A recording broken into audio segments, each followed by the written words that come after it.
Good morning, it's Barbara. It is practically balmy out there. It's going to be a beautiful walk today. That'll be fun. Nice and sunny. I forgot to show you that part. Good morning, it's Barbara. Thank you for joining me for coffee. This is my second cup, I will confess.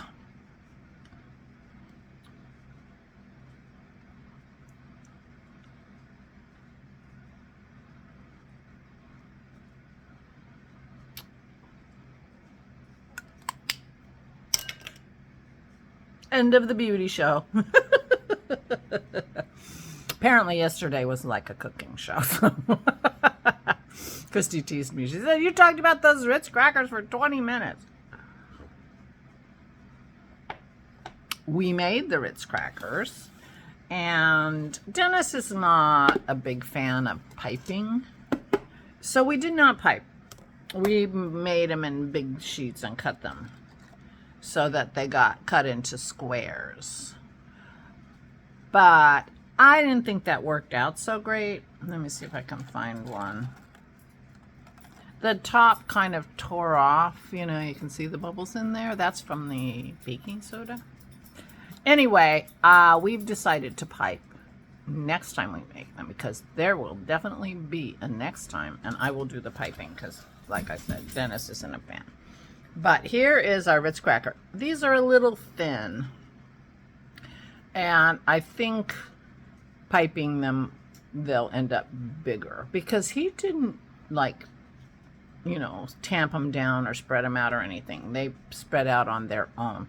So I suspect they'll be a little bit thicker, but here they are. Did you hear that?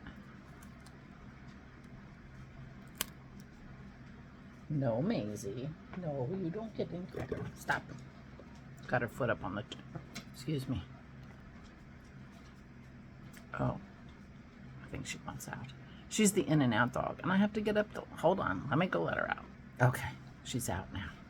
All right. If you didn't watch yesterday's vlog, then you don't know what I'm talking about, but this is a recipe from Chris Cooking Nashville that is linked below yesterday's vlog.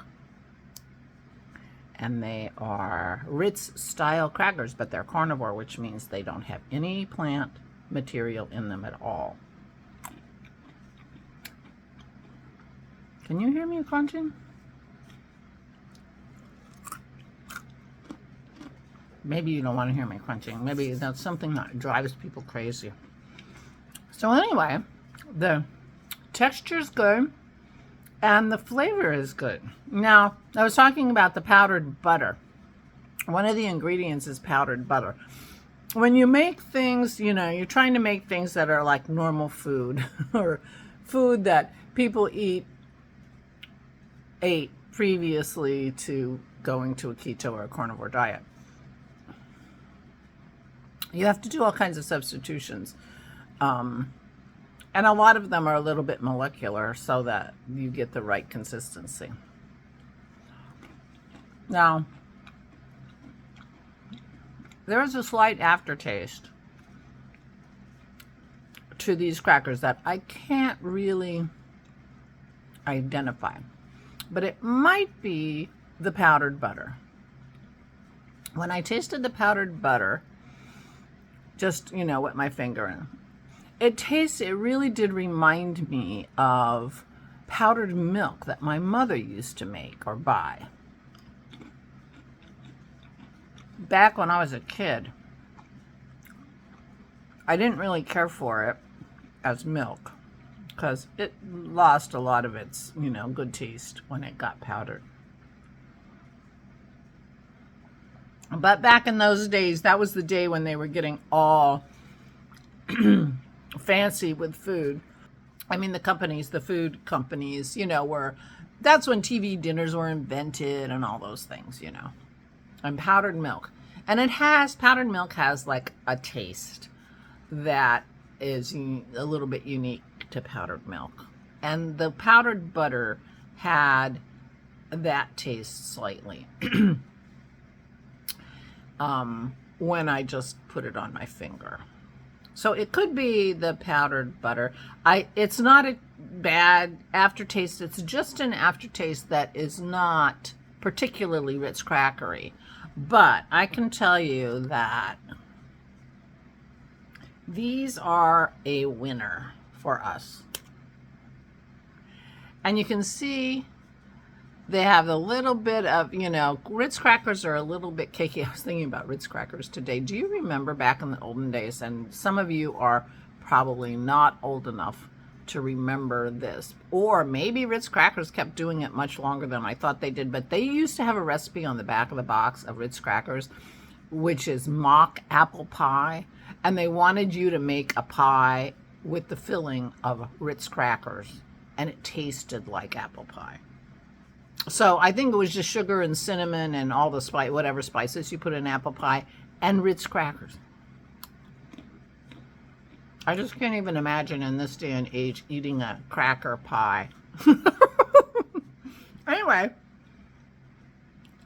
the Ritz crackers are a hit. Next time I'm going to pipe them though, because spreading them out didn't work. I got a little bit of color on this one, but for the most part they didn't get much color. And of course Ritz crackers are a little brown, and they'll get a little bit of color all the way around a cracker. It would be a little more Ritzy. But you can see the little bubbles. That's from the baking powder, baking soda in the recipe. So anyway, we are very tickled with the Ritz crackers, and I thought the powdered butter was interesting. We got quite a bit of powdered butter in our order of powdered butter. You know, it came in a kind of a big container. I'm going to stop eating these. But these are excellent vehicles for dips and spreads. Will go great with cheese. Now, the main ingredient for this is cream cheese. And so cream cheese is a very mild. I don't think I would like them if the cheese vehicle were something more like cheddar or a bigger flavored cheese. But anyway, so there we go. Christy, there's 7 minutes. Big yes to the Ritz crackers. Keeping in mind that we've been keto for quite a few years now. And so, you know, we've been missing the crunch. One of the problems with a keto diet is the crunch. Although I like my bacon crispy. So I get crunch with bacon. But, you know, like I said yesterday, so many of the things that are crunchy in your standard American diet are carbs, which we avoid when we can. So we might be relatively easy to please if coming, you know, you might try these and say, oh, that's not like a Ritz cracker. I mean, the taste is a little bit different than a Ritz cracker, but it really does read cracker. Same kind of cracker. And it's very different than the other crackers I make, which are made out of paneer, which is an Indian cheese. And they don't have any like little bubbles. And these are like a cakey crisp. Those are like a potato chip crisp, you know, like there's no softness or, you know, to them. Two different crackers, two different tastes. Now we have a variety. I mean, how many times when you make a cheese and cracker platter do you put more than one kind of cracker? Sometimes you do. So there we go. Anyway, that's the follow-up to the Ritz crackers. Big hit here, and I'm thinking about things we can spread on crackers for dinner. I think Dennis is going to be making something like, make some egg salad, chicken tuna salad on crackers, you know, just for our appetizer. Get a little crunch there. Used to love tuna fish sandwiches with potato chips. So these will go great with tuna on top. All right, that's it. I'm done with the cracker talk. 10 minutes. Sorry. Meanwhile, I did work on my trove yesterday. I have about that much more of the, I can show you. This is all I have left in my sleeve ball. This is, because I'm on my second sleeve, but this was a new skein of the main color when I started. All right, so here is my second sleeve. This is where I was the last time I showed you this sleeve. So I have really made a lot of progress on this sleeve. And I think, and I told you this before, I think I stopped doing the color fun portion on the sleeve a little early when I did the first sleeve. I mean, I tried it on, but I kind of half tried it on, you know, stuck my arm in the hole kind of thing. Not really try it on. And so I made the cuff really long thinking that would help. So here's the two sleeves. So you can see I am up to here on this sleeve. So I have 3 more. 1,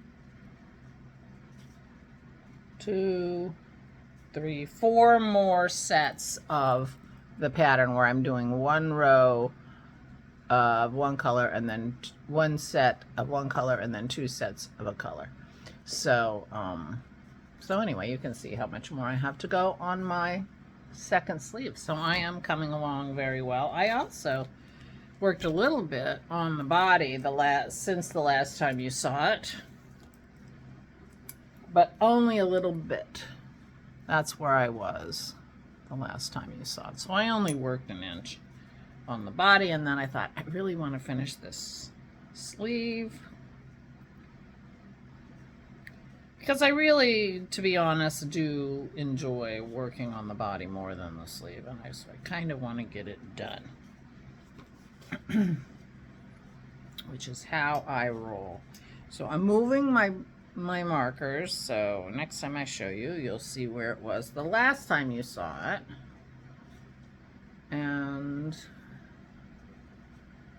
But the next time you see it, I'm probably going to be done with the sleeve. So there you go. This is my trove. I am madly in love with it. I am really enjoying knitting it. These are all yarns dyed by Megan and collected over a couple years of advents, and I am so excited about having this to wear, I have to say. Dennis showed me an analysis of sort of what's been going on a little bit in the world, and everything in the United States, things are becoming much more muted. And I've noticed that for years, that, you know, I used to, well, it was 10 years ago. I retired 10 years ago, 11. And I had a window office overlooking the parking lot. And the parking lot was the most boring thing. There, you know, we had 1 red car and 1 blue car and 1 green car. And they all the other cars were what I described as some color of the road, you know, from a snowy road to, you know, grays to blacks. And in this article, it was called grayscale, which is completely true. And I mean, there just were not any interesting colored cars at all. And you don't see them on the road either. I mean, I don't think you can buy an SUV in the United States that isn't black. It isn't white.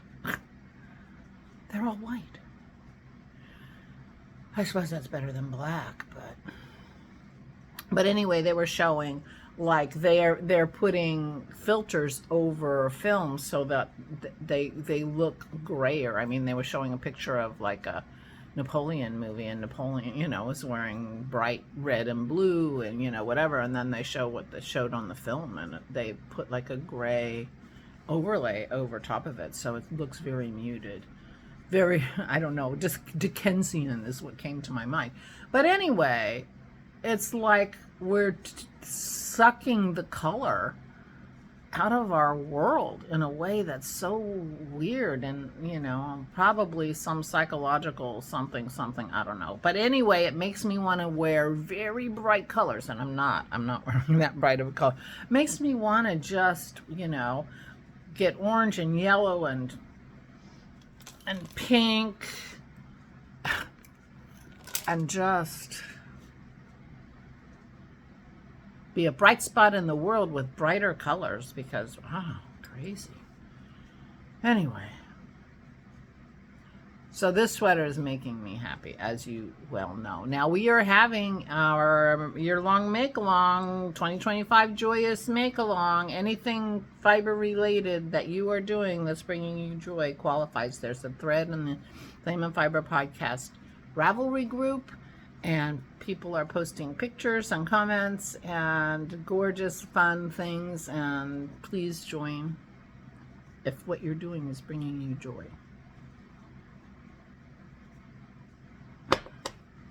If it's making you crazy, I don't know. I don't think it qualifies. But you be the judge. You be the judge. So anyway, I guess that's it. I just wanted to follow up on the cracker situation. So we are going to have crackers for dinner. I don't know what we're going to put on them, but they turned out pretty good. So they weren't finished till after dinner was over last night, because they have to be in the dehydrator for a few hours. So we didn't take them out of the dehydrator till 6. So I didn't really eat very many of them, like just one to taste and one that I just tasted now, unless I tasted 2. So they will be a main event in my dinner tonight. I'm very happy with that. But today, now, when I'm uploading this, I will be going through my paperwork and trying to find the final things that I need for my parents' tax return, and get in touch with my accountant today to remind him that I am around, and I apologize for being so silent, and try to make an appointment to take stuff to him. So the table is relatively clear except for the paperwork, so I can spread out and get it organized and arrange it. So that'll be good.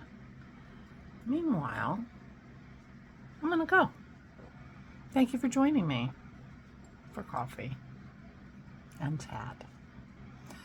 And Chris Cooking Nashville is the guy who developed these Ritz crackers, and I put a link to his channel and maybe even that particular show in the down bar from yesterday's vlog. So you can find it there, among other things I put down there. I'm going to go. Please take good care of yourselves. Please, please, please stay safe and stay sane.